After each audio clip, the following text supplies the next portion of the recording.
Hey, in this video, I'm gonna tell you 3 reasons why people get denied or why people get rejected when applying for the US F1 visa to study in the United States.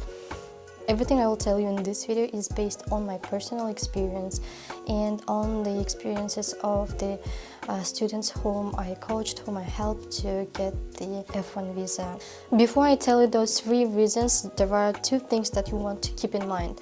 First, please keep in mind that there is an officer whose goal is to make sure that you are the person who is going to the United States to study, and his goal is to figure out if you are going to come back to the home country or you're gonna stay in the United States. So his job is to be suspicious, his job to question you and figure out your genuine, your true goal. And on the other hand, you are the person who is the subject of this interview and you want to prove that you are just a student, you want to study in the United States and just come back to your country, or at least you have to prove that you are not going to stay in the United States or you are not going to do illegal actions in the United States. Now you know these 2 main points.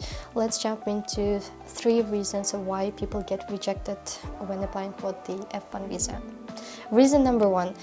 People can't really explain clearly their purpose, why they are going to the United States, where they are going to the United States, like what is the school, what kind of department they chose. People know all those things in their minds, but it's very hard to put into the words, especially if this is the foreign language. They can't really explain clearly. The officer tries to understand all those points, but the person who is applying, the student, is failing to clearly answer those questions. So when the officer asks, like, where are you going, the applicant just assumes that he wrote everything down on the paper, on the DS form, and he assumes that the officer knows everything.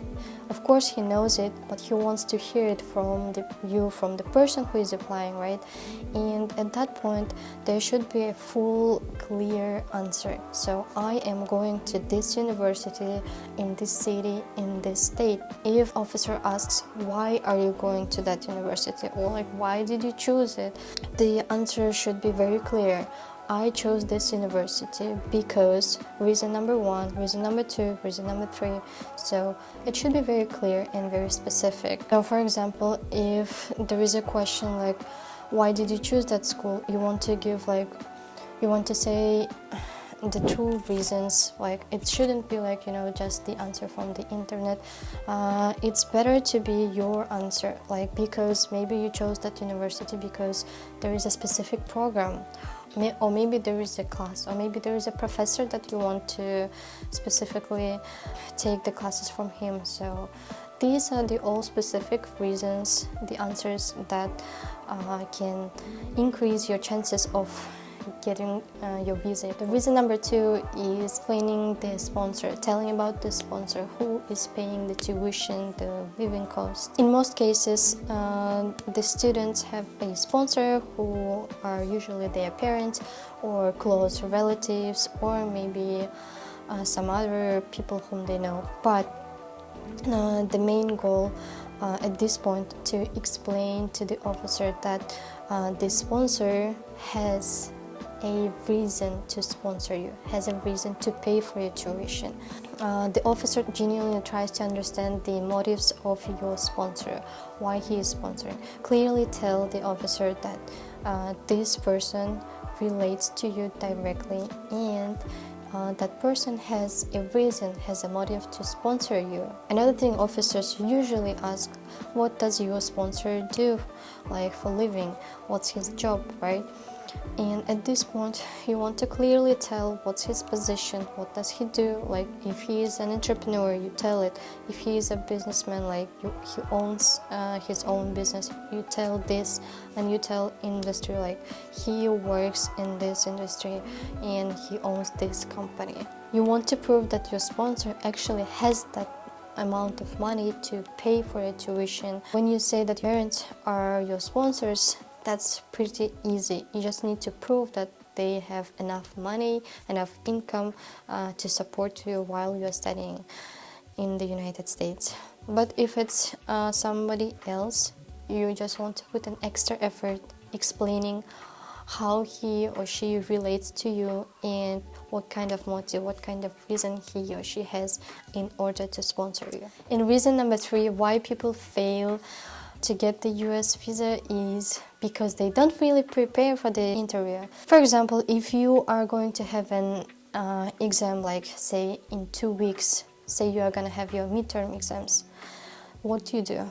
You just go and like prepare for that. You read the chapters, you read the exam questions, you prepare for that, you learn it.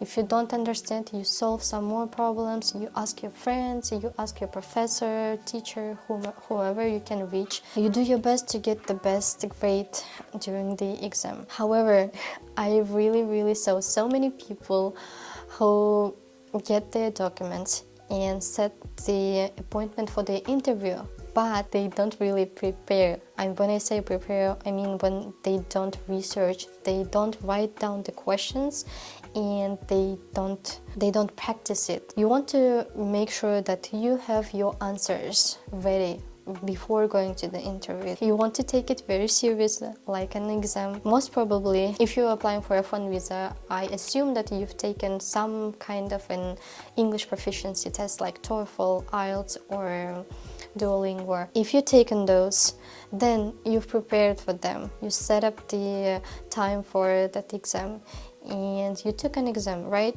So you want to do the same thing for the interview. So you prepare all your documents, you make an appointment, but you don't stop right there. You make sure that you take all those questions, write down those questions, and you fill out, you write down your own answers, your genuine, true answers, and you try to learn those. If you cannot learn them, you just memorize them. Make sure that you memorize. You want to ask your friend, your parents, anybody to practice with. So you give the sheet of paper with the questions to that person.